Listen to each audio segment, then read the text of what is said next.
Welcome to the Power of Nature podcast. I'm your host, Michelle Waldo. In this show, I talk about how nature and the natural world can communicate with us, how it can communicate directly and individually with each of us, and how this can create immeasurable benefits for us in our lives. I share stories of my experiences doing this as part of a regular and ongoing practice, and I talk to others about their experiences with the power of nature as well. So join me as we go on a journey of learning about the power of nature, how it can communicate directly with us, and the impact that it can have on our own lives. Welcome back to the Power of Nature podcast. In today's episode, I am talking about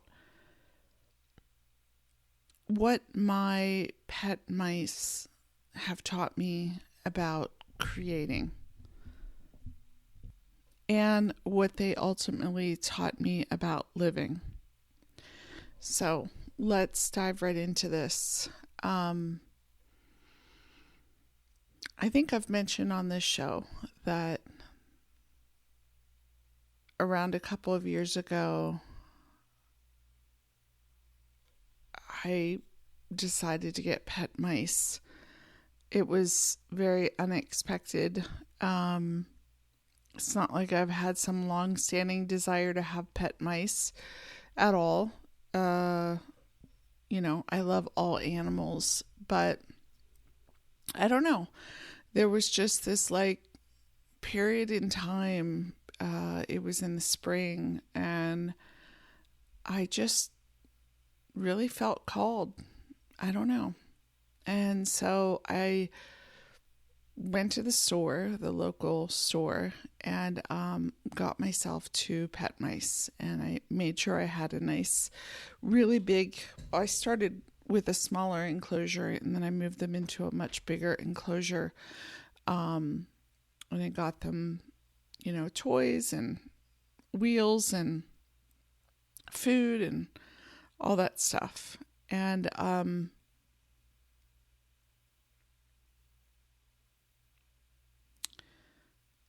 it's funny, as someone that grew up with horses, there are always people that think of mice as, a nuisance. They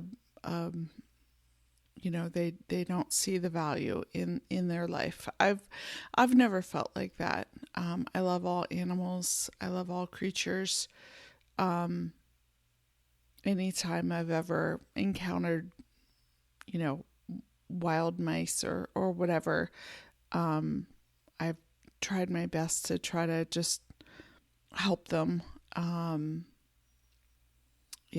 encountered little voles outside, not in we don't have a barn, but for our horses, we have a shelter, but there was a section where we had a tarp, and I discovered some little voles under there, and I just kind of let them do their little vole thing, and I didn't bother with them. And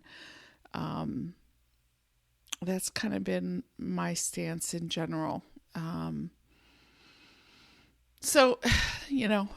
I grew up around horses, and a lot of times people have mouse or cats because they want to get rid of, they don't want rodents in their feed and stuff like that. I've never felt like that. So, I didn't have a stance against mice at all. But I also wasn't I wasn't obsessed with getting a mouse. I don't know what caused me to get 2 pet mice. Speaking of cats, if you hear a cat in the background, that is one of our elderly cats who I just fed for the millionth time today, but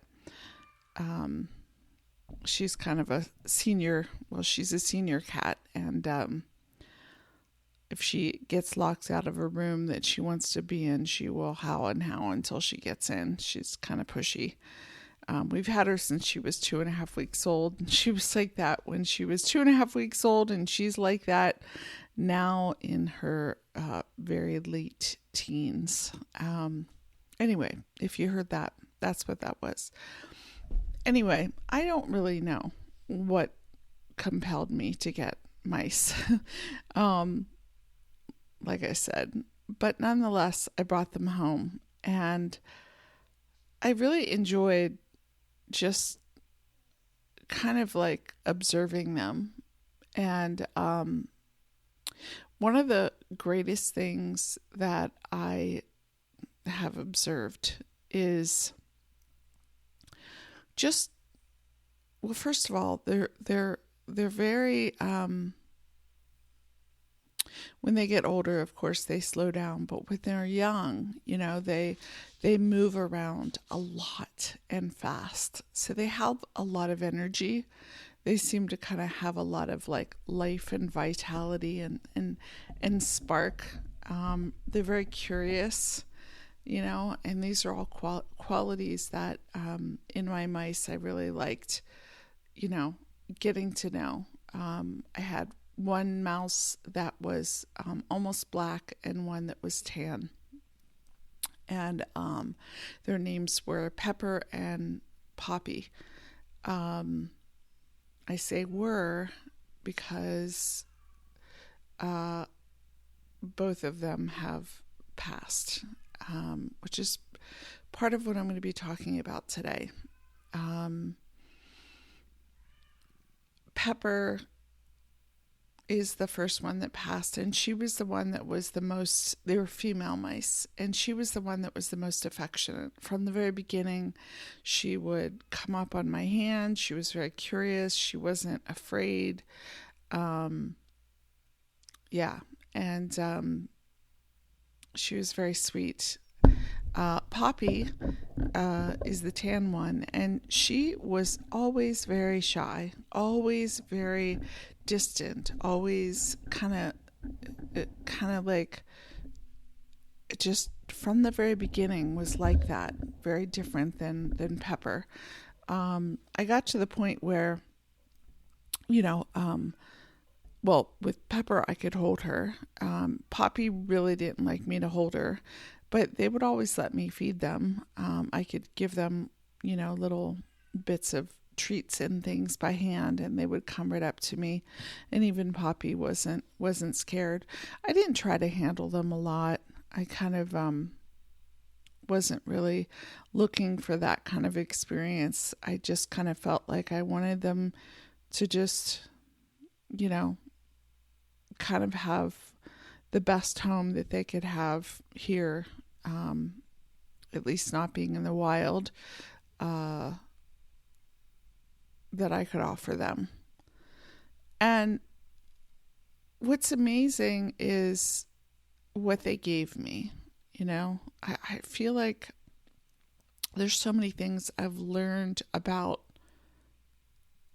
how nature gives me so much. It's like it just gives and gives and gives. The more that I tune into nature, the more I find the blessings that nature gives me. Sometimes I'm aware of them in the moment, and sometimes I'm not aware of them until later on, and I see what that experience with nature gave me. But nature is always giving. It's always, I guess that's what I mean by when I say communicating with us. It's communicating. I don't know. To me, it's communicating things that I want to know. It's teaching me things. It's teaching me things. All of nature teaches me so many things, and that's what I talk about in the show. And in in getting these mice, it wasn't like I was like, I want to get these mice because I want them to teach me things. I just felt an impulse to get mice, and I had the wherewithal to be able to do it. I had the space, I had the ability to get an enclosure and their stuff, and so I brought them home, and then I just interacted with them. And what I discovered from my mice is so interesting, because I would have never, ever, ever in the world expected that my mice would teach me about creativity and about creating. I have another podcast called Art Flow, and it is all about creating. And I talk about creating in everything I do, actually, because I've learned that is just kind of what I love doing. I love creating things. And in that podcast, I talk about flow and what that means, and being in sync with ourselves, listening to our inner self, tuning in. For me, nature is absolutely critical to that, because nature completely inspires all of my creations, and especially all of my art. All of my art is very, very inspired directly or indirectly by nature, for sure. So the mice, what they taught me is about creating and creativity, which is very surprising. One of the first things that I noticed in having them was just how industrious they were. They are always moving. They're always doing stuff. They're very curious. They're very life-filled. They don't just sit there. They're moving. They're moving a lot. And they move with, they kind of move with a sense of optimism. They just seem excited. My mice always seemed excited. They were excited about getting on their wheel. They were excited about their food. They were excited to run around. They were excited to climb things. They were excited. And it's funny, but I've come to realize that being excited, I don't always have to be excited to create, sometimes I'm angry. Sometimes I'm sad. But I really love when I'm excited and I create something. And I realized that my mice helped me remember that when I let myself get excited about things, and what I mean by that is I actually try to intentionally. That's a combination of intentionally and consciously. That's my brain working faster than my mouth. I'm making up new words. Intentionally. When I intentionally and consciously let myself, it's almost like let myself be excited or understand what makes me excited or what I feel excited about, and then I practice that, it benefits me. And things that feel good to me, things that I delight in, things like nature, like a beautiful mountain or a tree or, a piece of bark. I get excited about beauty. Beauty in nature really is... Beauty in nature and in natural things is really what I get excited about. And my mice taught me about excitement. My mice taught me and showed me about excitement. They reminded me about letting myself get excited. I mean, their excitement was almost infectious. I couldn't not see how excited they were about things and not have it influence me. I would just see them and they would just be so excited, and then I would feel excited. And they kind of gave me that gift. That was really unexpected. They're so creative. I mean, I loved, one of the best things that I discovered was, how I could put things in their enclosure, a toilet paper roll or a paper towel roll or, some wood, and they would transform it. They always did things to it. They'd always move it around. I was always amazed at that. They would move things around. Things were never where I put them. They moved them where they wanted to move them. They moved them in places that worked for them. Things that are like a paper towel roll is way bigger than my mouse. They're not very heavy. It's not very heavy, but, my mice would move them. I'd put them in and then they'd move them to wherever they wanted them to be moved to. And then they would chew on them in certain spots to kind of like make like little openings and little tunnels, and they were so creative in that way. One of the best things that I started to discover was how I could just give them a pile of toilet paper. I didn't chop it up or anything. I would just take off a nice long roll, like a long section of toilet paper from a roll, and just not break it up or anything, just put it in their pen, put it in their enclosure.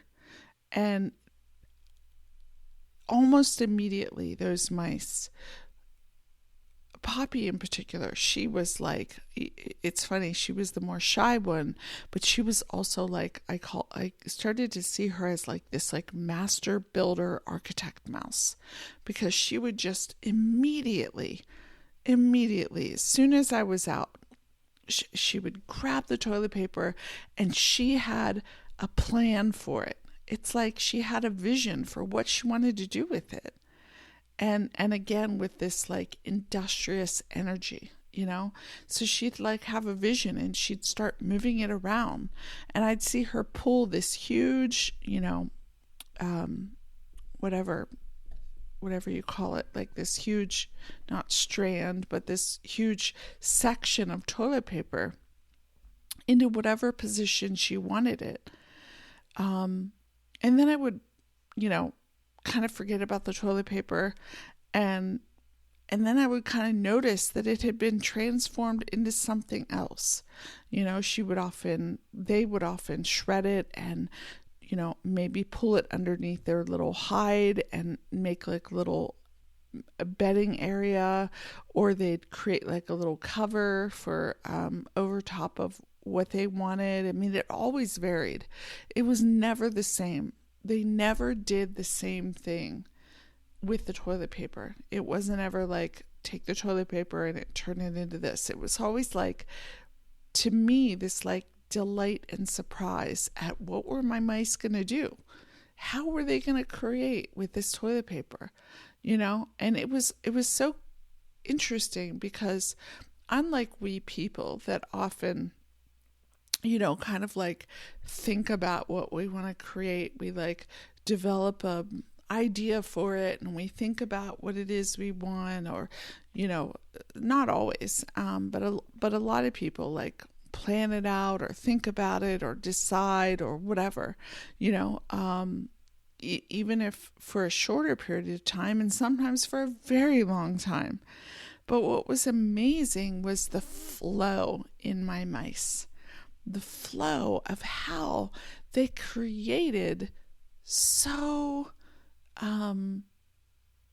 just like, I don't even know. It was almost like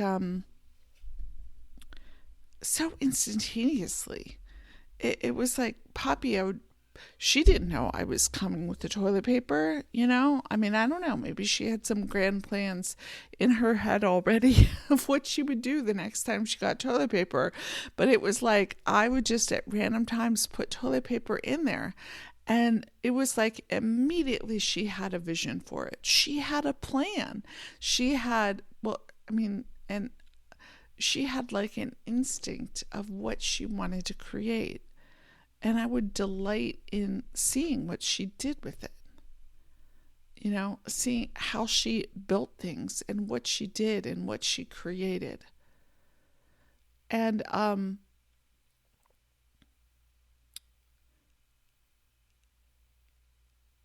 it it was so unexpected. I never expected my mice to teach me things. I didn't know why I got mice. I just had an impulse. But those two little mice, they taught me so much. They taught me so much, and they inspired me as a creator. They inspired me with my energy. You know, they inspired me to remember my excitement and my delight over very simple things. You know, toilet paper, not very fancy. What's so interesting is that I had bought my mice more fancy toys, you know, at the store. I bought them like this kind of fancy climber thing and this fancy other thing. I mean, fancy. Well, you know, they were like official made toys for mice at Petco, you know, and they weren't super cheap by any stretch considering what they were. But my mice never liked those. I mean, they were okay, but what they loved was just a pile of toilet paper and what they would do with it, or a toilet paper roll, or, you know, a little box, or anything that I would give them. It's like they had this power of their own imagination from within themselves. They didn't need some kind of fancy toy. They didn't need some kind of fancy climb. They had their own vision and they had their own creativity. And it inspired me. It inspired me a lot to just have their presence in my room. They're in my office. Oddly enough, the two residents of my office were these two mice and a cat that we took in, Art Cat, aka Kit Kat. And she came, I've talked about her in this show, I think. She was a cat that we brought in from outside. She was, it was turning winter and she was starving. I found her in our garbage and she was injured and she was wild. And I took her in and because it was getting really, really cold in Montana. It was right at the start of winter, not this past winter, but I think the winter before. I've had her for 2 or 3 years now. But we checked and no one owned her. She didn't have a chip. And there was no way we were putting her back outside. She was injured. But we thought she would integrate with our other cats, and she hasn't. The one other cat is kind of aggressive to her, so she has stayed in my office. So in my office, aka art studio, I have had a cat and her family in here, aside from me when I come in, or my dog when my dog comes in with me, is she lived with 2 pet mice, which is very funny. She never, ever tried to hunt them or anything like that. Of course, they weren't loose, but she never, I don't know. She never even, you know, tried to like watch them or anything like that. But it's so funny that like these mice lived in this place, this office where I create. And these tiny little creatures were like these master creators. They're these master flowers, really, of energy, of their own energy, just flowing their energy, their vitality, their curiosity, their kind of engagement with the world and making things. And, in my journey as someone that has been learning to, listen to myself more and my inner self more, and I have a desire to create. I create because I love creating. But sometimes I can get caught up in, creating and feeling like I need certain things to create. I need the right paper, or I need the right this or the right that or whatever. Or I need to create this, perfect thing. And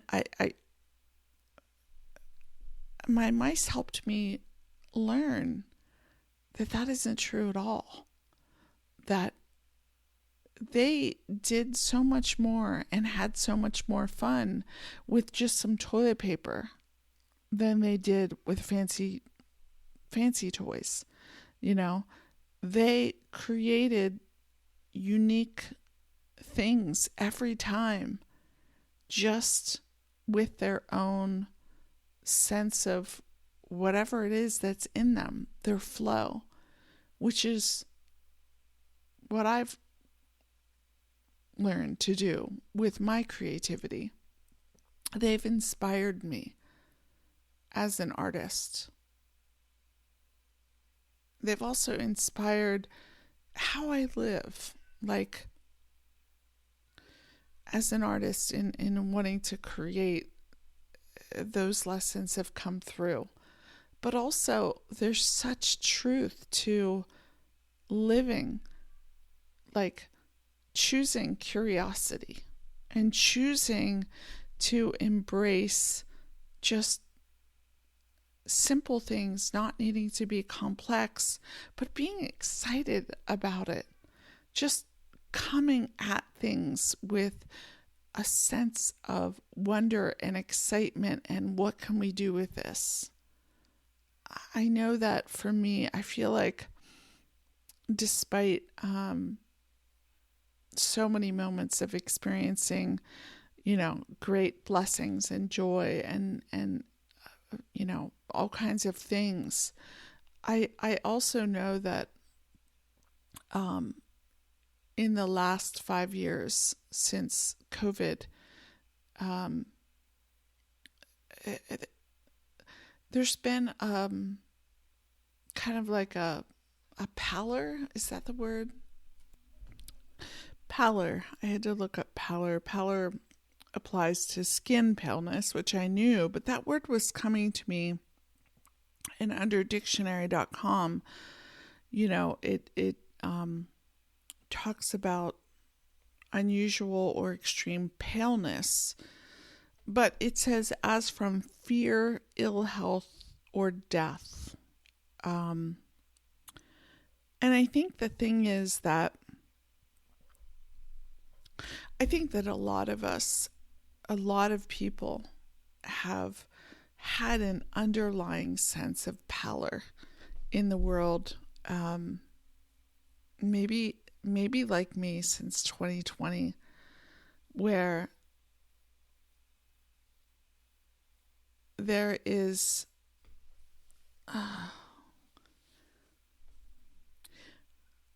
I don't know. For me, I feel like I've had some of the greatest experiences of openness and creativity and beauty living here in Montana.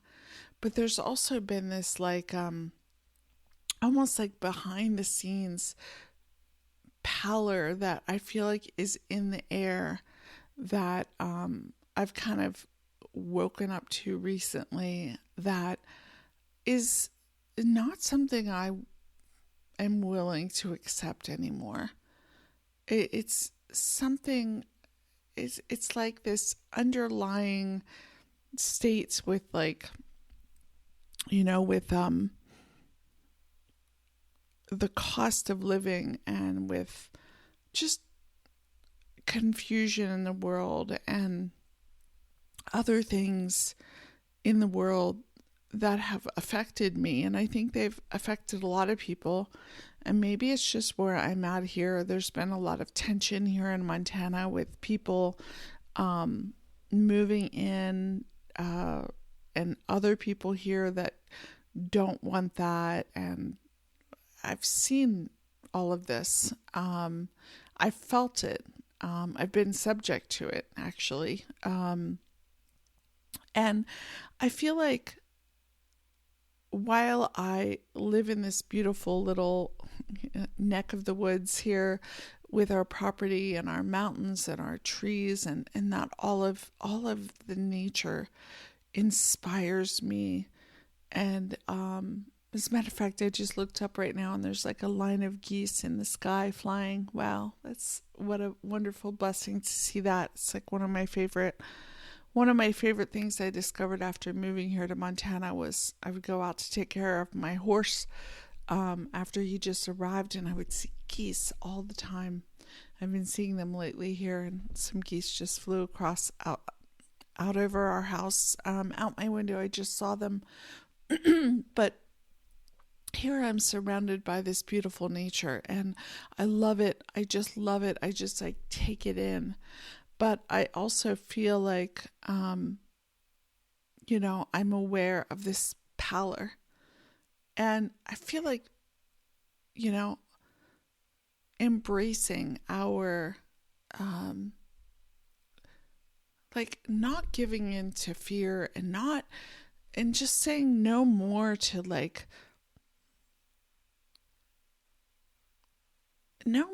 the stuff that is just, I don't know, bleak and uncertain is kind of what I feel like I am, where I'm at, like just feeling like I'm inspired by my mice. My mice never looked defeated. They were always so excited. And they had such vitality and curiosity and engagement. And I feel like there's a way in which that is what I want to do more of, like even more actively. Like I try to do that. That's what I try to do. I talk about all of that. That's what I listen to my inner self, and I try to consciously and intentionally look at ways to live in that way, and also just kind of accept whatever is happening in my life as well. But I also think there's something to be said about just practicing the optimism and the creative force that my mice were demonstrating for me. That when we do that, we can experience just such joy and delight and fun. My mice always seemed like they were having fun. They always seemed like they were enjoying life. Part of the reason for this episode has come where, as I mentioned, both of them are now gone. Pepper was the first one to go. Oddly enough, I thought I lost Poppy not shortly, maybe a few months after I got her. I don't know what happened to her. She got really dehydrated, but she made a full recovery. She was kind of like, I called her like my miracle mouse. But then they've been in very good health until Pepper, a little while back. I just knew Pepper was not doing well. And I didn't feel like it was right to take her to the vet. I just didn't feel right about that. It didn't feel right. I just felt like she just had her natural flow of what she wanted to do. And I was really sad when I discovered that she was gone. And I also had a knowing of it beforehand. And the same thing with Poppy. I went out and I got 2 more mice because I had read that, the one mouse can be really sad from losing their their enclosure mate, their housemate, basically. So I got 2 new mice, and Poppy seemed happy with the 2 mice. I've had the 2 mice now, I don't know how long it's been, a couple of weeks, a few weeks. But then I started to notice her seeming off. Nothing big, just her energy just seemed different. She was slowing down. She just seemed to sleep more. And again, I didn't feel the call to take her to the vet. I just knew that for whatever reason that I knew that it was her time. I knew her time was coming. I even said it to my husband. And so it didn't surprise me this morning when I woke up and I looked and I found her. Actually, last night I saw her and she was with the other little mouse, and they were kind of like laying right next to each other. And I think the other little baby, one of the new mice, was kind of trying to comfort her, is kind of what it looked like. And I knew then last night that it wasn't probably going to be long. I gave her a couple of last treats, and she let me hold her last night, which she didn't used to like to do, and that was unusual. But I wasn't surprised today when I found her no longer with us. Now, some people might say, well, you got 2 new mice, whatever, mice don't last long. But one of the things that I've discovered about nature and the natural world is there is no 2 of anything. It doesn't matter. There are no 2 mice that are the same. These other 2 mice are very sweet. They're much more shy than Pepper ever was. But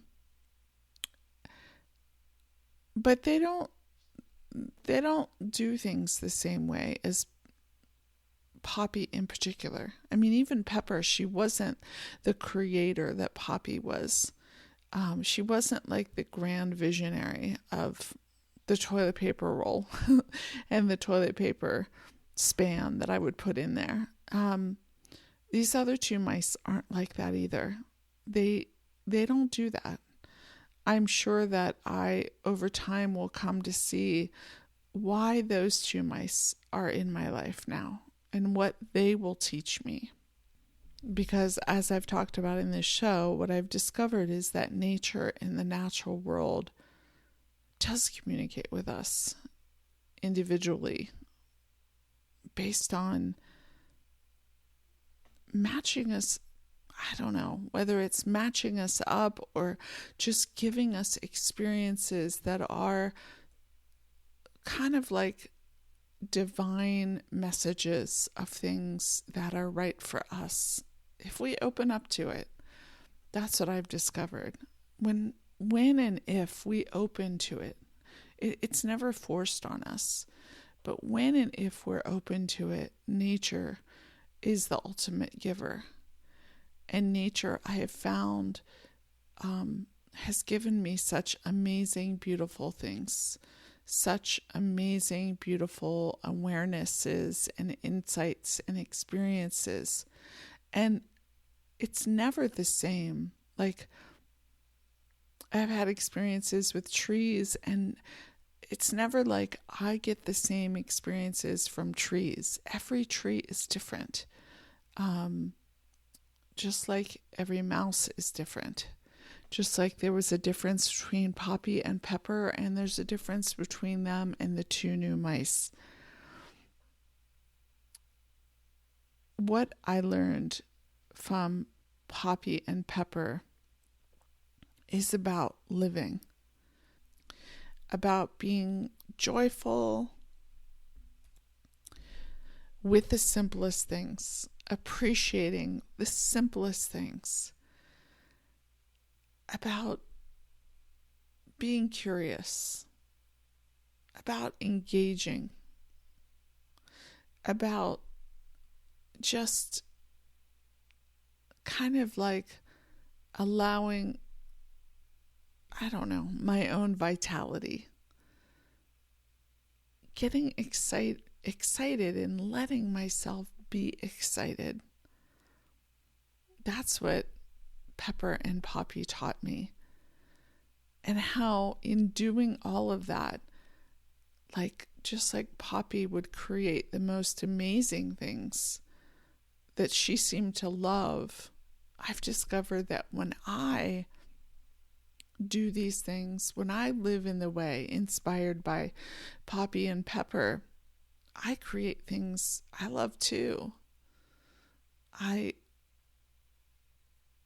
But I don't have to love them. I just create things. It's like I don't have to love the outcome. They don't have to be a set thing. I just like having done it. And that is what Poppy and Pepper seem to have done. They have inspired me and taught me so much about creativity, so much about creating, so much about embracing life, so much about embracing vitality and curiosity and imagination and play. And I am so appreciative that I followed my impulse that day to get 2 pet mice out of the blue. Like, I called my husband. I remember I was like, I don't know. I feel like I need to get 2 pet mice. He's like, what? I'm like, I don't know why. I just do. I could have easily swept that aside. I could have easily swept it under the rug and been like, that's crazy. Why do I need pet mice? You know, we have like cats and dog. I think we had 1 dog at the time. Now we have 2 dogs. Horses. I think we had 2 horses at the time. Now we have 3 horses. We didn't have chickens at the time, or did we? I can't remember. I think we did. No, we didn't have chickens at the time, you know, but like, it's not like I needed mice. It wasn't like I was like dreamed of having mice. It was just this little impulse that came, this little thought, get pet mice. And I'm so, so glad that I listened to that little voice. It didn't really come as a voice, just to clarify. It just came as a feeling. You know, I'm saying voice, I'm using that as a metaphor, but it was just this like idea, that popped in my head, get 2 mice. And I did. And hence Poppy and Pepper came into my life. And I am so appreciative for my time with Pepper and Poppy, and for all the amazing things that they showed me and they reminded me of, and they taught me about living and creating and joy and fun and curiosity and so much more. So that is what I wanted to share for today's episode. And I will leave it at that until the next time.